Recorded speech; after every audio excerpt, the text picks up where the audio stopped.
the Communist Manifesto, you will find that Abraham Lincoln, the Lincoln administration, and the Congress, that is at that time, whoops, I'm sorry, they actually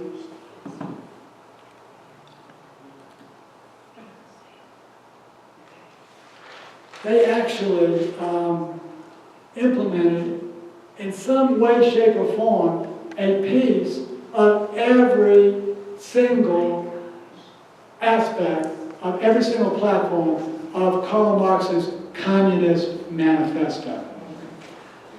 So just a few of them that you'll be familiar with. The income tax, we already talked about, started here. Abolition of private property started here. We talked about the Arlington House. Inheritance started here. The abolition of rights of inheritance. Sherman property, Transfer Order 15. Confiscation of property. It goes on and on. I'll leave this up just for a minute for you to look at it. But every single thing. Here's one that you'll be familiar with. Everybody's talking about Common Core today. Where did federal education originate? In 1862, with the Morrill Land Grant Act, the state sale of federal public lands to fund education for agriculture and military tactics. Federalized education. It goes on and on. I'm probably right out of town, so I'm going to wrap this thing up. So you can see that this was a total overthrow of American principles upon which America was found. It is removed to a Marxist environment, which is actually now more of a fascist environment, which is a story for another day. We're more into fascism now than communism, but they're both the antithesis of the founding principles upon which the United States of America was founded. So let's just think of, as we wrap up here, just one or two more slides. Think about the precedents that were established. The direct federal taxation of the people started here. Military tax on American citizens started here. Invasions of other countries without declaration of war started here. Federal asset forfeiture started here. Forced military service draft started here. United States citizens held up trial was here. Executive orders beyond the scope and power of the executive office here. Martial law here. The overthrow of America started right here, and none of us know it. We have been deceived. Satan has put blinders on us so we can't see what really happened, so we cannot be effective today in moving it back to where we need to go. So, let's go back to our spiritual theme as we wrap on. America was founded with the structure that God, the people, the states, and the federal government. That was the hierarchy upon which America was founded. But Hamilton came along and said it would be one of the maddest projects ever devised if we were to coerce the states, in other words, to force them to change militarily. Even Hamilton would not go that way. But nevertheless, this war came along, and it inverted the fundamental structure of the American government. And now we have this supreme national government on the top, which is out of control. We have the states that are subordinate, and then we have the people that are subservient. A total inversion. And yet, the president, in his Gettysburg Address, said that this is government of the people, by the people, for the people, and that they had to fight so they shall not perish from the face of the earth. Could there have been a more blatant lie told by any politician? I do not know.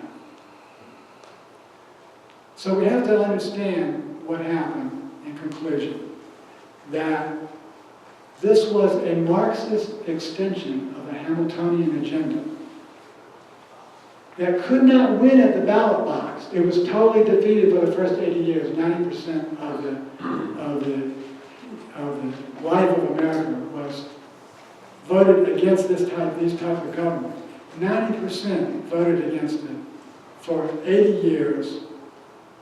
But this agenda, this Marxist agenda, offshoot of Hamilton, was implemented not from the ballot box, but through the barrel of a gun. And that is what we have been blinded to today. And that is what we need to understand. We're in an unseen war here. I really believe this is a spiritual war. With that, I want to thank you. I think we have a few minutes for questions and answers according to the schedule. We'll go ahead and take questions. Thank you. We'll start with Richard and we'll go to Chris and Jim.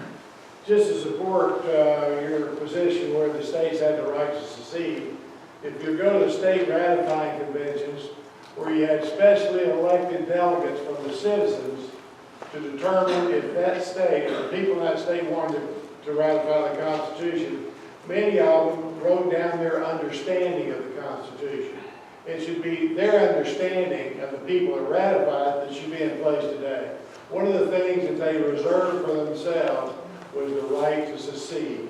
Many states put that right down in their notes, that they reserve the right to secede. So that's a strong support for what you said, because that was the people's understanding. And remember, the Constitution starts off with "we the people," because we're the earthly sovereigns in this nation. Absolutely, Richard. Thank you for that. And number two, I have one more point. Yeah, let me just make sure I get that on the mic. Many of the states had their own. They reserved the right to succeed, in case you couldn't hear them, in their own ratification documents. Just on the War Powers Act, the War Powers Act does not allow the President to conduct war without first conferring with Congress unless we're in imminent danger. They're very specific about that. I think you said that the War Powers Act allowed that. It does not allow the President to go bomb anybody like they did in Libya or anything else without first conferring with the Congress. Very clear. I'll look that up. Right, but the Constitution requires in Article 1, Section 1, declaration of war. If we're going to go over and bomb somebody, that to me is a war. So I want to see Congress to vote on it, not to absolve their power to the president. So we have only one president, when that creates a very, originally we were talking about having a tribunal for a president, but we don't have any kind of control if the president goes out and decides to bomb somebody. So that's what I'd be worried about. Okay, I'll ask Chris.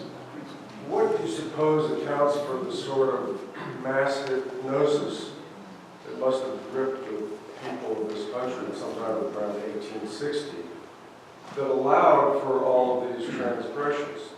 Keep in mind that in 1860, before that time, we had much greater consciousness, as we stated, about what the original founding document meant, and the country was much more adherent to the original principles. How did the people allow Lincoln to do this? I mean, now, today, we are so far away from the original concepts, and we've been embroiled in Lincoln's type of philosophy of government since the Civil War. We're lost. But the American people weren't lost to those ideals in 1860. What accounts for the sort of mass hypnosis that must have come across the American people in 1860? That's a great question, Chris. I have pondered that question myself. What were the people's thinking at that time, particularly in the North? Why would they allow Lincoln to get away with this? I have debated. I'm be interested to hear what John has to say on this, but I'm still researching to answer that question because I don't really know for sure. But what I've kind of concluded so far is, in order for you to decide to invade your fellow countrymen, the only thing that can motivate people, I think, to do that is if they believe that those countrymen are going to invade them, and they have to protect their property, their defense, their families by invading someone else. And it's the same argument we get today. I believe, although I cannot prove yet, that the northern people, in order to get an army of 75,000 people together, I believe that they have been falsely misled by the media to believe that the South was going to invade them because of Fort Sumter. And that they, in turn, decided to invade. Of course, we all know that's not true, but I think that might be the reason. It was a preemptive strike. Right. That's what I believe, a preemptive strike. But I do not know that. It's a fantastic question. It's a subject for a whole study of research. I'll be interested to hear what John's going to say about that this afternoon. Jane. Garland, at some point today, will you be talking about McCarthy and the communists and the internal struggle there? Yeah, we're gonna stop. Yeah, the question was, are we going to talk about McCarthy today? We're not really going to go there so much because we're going to focus on this time period because this is where we lost our freedom. It is interesting, you know, we've got McCarthy, there's a lot of that anti-communist movement there, but it's interesting that nobody really tied it back to where it really started. You know, there was this huge anti-communist movement in the 60s and on up until recently, but yet, wait a minute, it kind of started back there. So, we're probably not going to go there today. Garland, I think we now have a better understanding of what Obama says when Lincoln is his model for the president. They're both from Illinois. Well, I think Lincoln was worse. Listen, yes, sir. Me? Yes, sir. First of all, I really appreciate everything I've seen. It's fascinating, and I don't doubt a word of it. And we could talk about this around the clock for a week. But so that leads me to my question, which I think presents in my mind a dilemma. Had Lincoln not done these things, there would be no United States as we know it today. Had Lincoln not done this, we would have had, that's a great question. We can only speculate on what happened, what might happen. And John will probably want to comment on this as well in his presentation. Obviously, there would have been a southern United States and there would have been a northern United States. And there could have eventually been a western United States.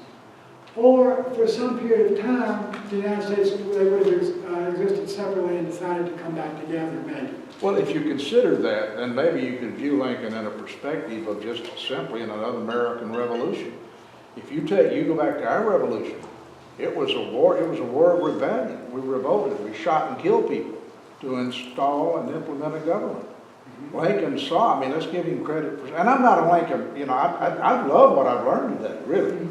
And I would have probably disagreed vehemently with him. But I guess maybe it's a question of whether the end justifies the means. The nation was gone had he not done some of the things he did. Well, okay, so would the nation have been gone?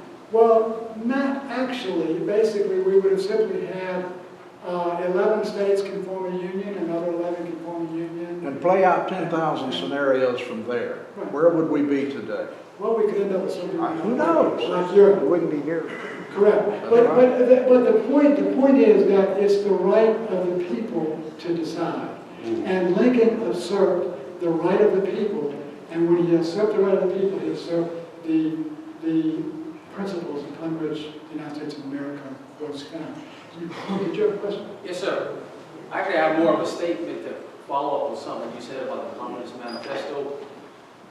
Abolition of all property rights is number one. Now, clarify something here. Slaves were property. Okay? Now, if I'm 6% of the South and I own slaves, that's my property. I can tell the other 94% of the people that if they take my property, regardless of what my property is, they can take your property too, regardless of what it is. Yeah, I'm sure. Okay? Sure, that argument was given. You follow? Yeah. So they were about property and property rights. That was part of it. It wasn't, because the freedom to have a property, the Constitution tells you property rights, the pursuit of happiness, liberty, because without property, you have no liberty. And without liberty, you have no freedom. Think about it. If I take your property, you have no liberty, you have no freedom. Yeah, but that's wrong. Yeah, so, and slavery would have probably been abolished in 20, 30 years anyway. So, yes, sir, you had a question. You know, you really helped me to understand why we're in the predicament we are today. Thank you, that was it, Judge. Number two, you answered, you know, why we have an 800-pound gorilla, federal government gorilla, and we're out of control. And I just, you know, just get the country back. I mean, that's the big thing. That's just hope we get the solution for that. Right, and so this morning, you're right, this morning we are talking about problems. We're talking about the military overthrow. John's going to come back here and talk about political overthrow. Once we fully understand the military overthrow and the political overthrow, then John's going to come back after lunch and tell us about the solutions. Dr. Yeah, Garland, I was, along with what Michael said, the comparison of Obama to Lincoln is the real Lincoln, but not the Lincoln we knew or were taught. Right. And there's a whole book on the real Lincoln. It was very fascinating. Yes, sir. You might be interested to know that your Arlington Cemetery example was the decision of one man, Go ahead. General Beggs. Joe Beggs. Right. The reason he chose, he was just told to find a cemetery. And the reason he took Arlington, because his son was killed by Lee, Larry, in Mechanicsville. So he buried his son in her rose garden. Correct. So that, you know. Right. His son was killed invading the South in violation of the United States Constitution. That's correct. Didn't Lee also take, when he was in the military, didn't he take an oath? Yeah, he was in. I'm sorry. Did He Lee took what? an oath. Didn't Robert E. Lee take an oath when he was in the military? Yes. Under God, about Yes. Constitution or? Right. So we can see where the Constitution violations fell today. So we can kind of get a feeling for which side was trying to uphold the Constitution. Okay, we've got, okay, Sherry, you get the last There's question. a book called Lincoln's Marxist. Yes. That's very informational. And another thing too, the 16th and 17th Amendments were not completely ratified. Correct. They were not ratified. Yeah, and that's what we alluded to. I don't think they were either. Exactly. Yeah. So we're on schedule. We're about, actually, it looks like I think we're about 5 minutes early compared to the schedule. So take a break. We want to start back promptly at 11. John is going to be amazing.